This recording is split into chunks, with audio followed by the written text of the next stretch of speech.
Have you heard about Kik? If not, then you wouldn't know that Kik Messenger is mainly known for being filled with groomers and predators. Not quite the best first impression, right? Well, let's see why this is. Before we go any further, I have to briefly explain to you what Kik is. It is an instant messaging app that was created by a group of students who attended the University of Waterloo in Canada. Their goal was to create new technologies for use on mobile smartphones. I don't want to sound old, but back in my day, literally everyone used to use this app. And I'm sure kids are still using it to this day. It became an instant success, as within the first 15 days of its release, over 1 million users registered on it. But before we go any further, I would like to thank today's sponsor, Atlas VPN. Atlas VPN is a tool that encrypts and hides your virtual location, which means it blocks all the malicious ads, links, and trackers. Plus, you'll be noticed when someone is stealing your data. Your device is connected to a new IP and DNS address. When the traffic arrives at the server, the VPN server decrypts the information and allows it to access the desired destination. Currently, Atlas VPN is offering a huge Black Friday discount. You can get Atlas VPN Premium for just $170 per month, plus 6 months extra with a 30-day money-back guarantee. It's the best Atlas VPN offer of the year. So be quick and get your deal by clicking the link in the video description below. It's a limited time offer. And just to let you guys know, Atlas VPN is available on Android, iPhone, Mac, and PC. No matter what, all your devices are protected with a single subscription. One of the best parts about Atlas VPN is how much money you can save. A ton of websites have their pricing adjusted based on the region that your computer is in.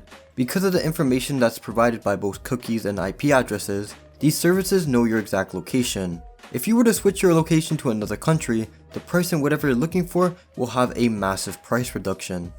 This works best for online subscriptions such as YouTube and Netflix, which I'm sure many of you guys are familiar with. Using Atlas VPN allows you to watch all your favorite shows and content from all over the world when on Netflix. You also don't need to worry about your activity being tracked on this VPN, as you can still search the web with real and organic results.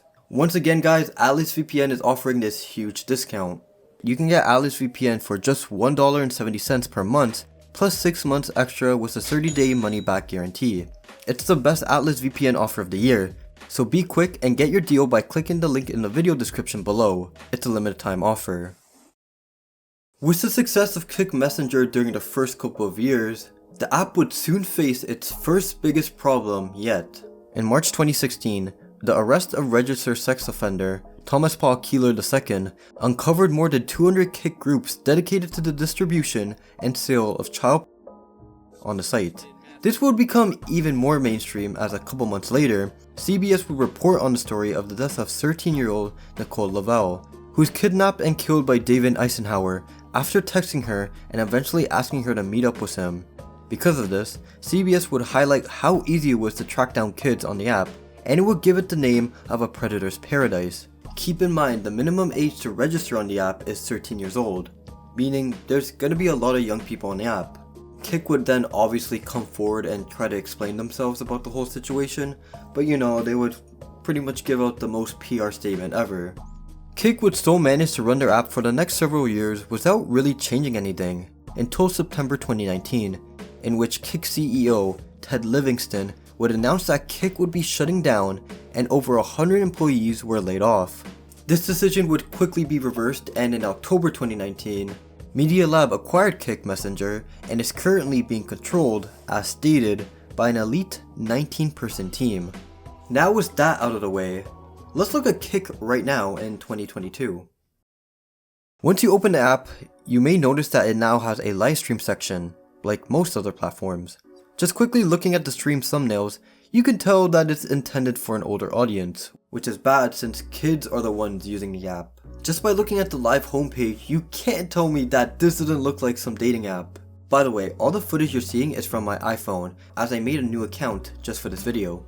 Also, similar to when I first started using Kik a while ago, people can randomly text you at any given time.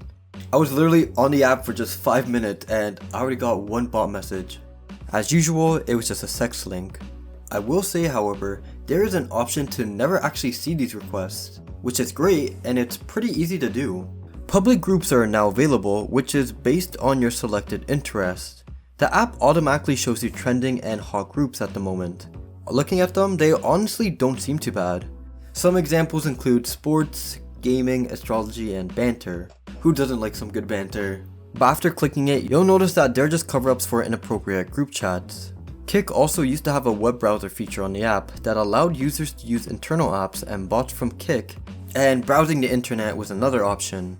This wasn't too big of an issue until users realized that they could use dating apps. There were two third-party services apps that appeared on the Kik web browser, the apps being named Match and Chat and Matcher. Both were popular at the time for users to find a potential match with another user based on their interests. They would require you to link your Kik profile to their own website. As mentioned before, they were dating apps on a kids app. And as we all know, kids and dating apps should never be in the same sentence. There's no algorithm to Kik, so what you're seeing is what everyone else would see if they created a new account. And even if they've been active for a while, I'm sure these are some of the same things they would see. Even if you do manage to message someone, Kik doesn't have a save chat message feature. So once you log out, that's it, your chat is expired. It will just show the person who messaged you.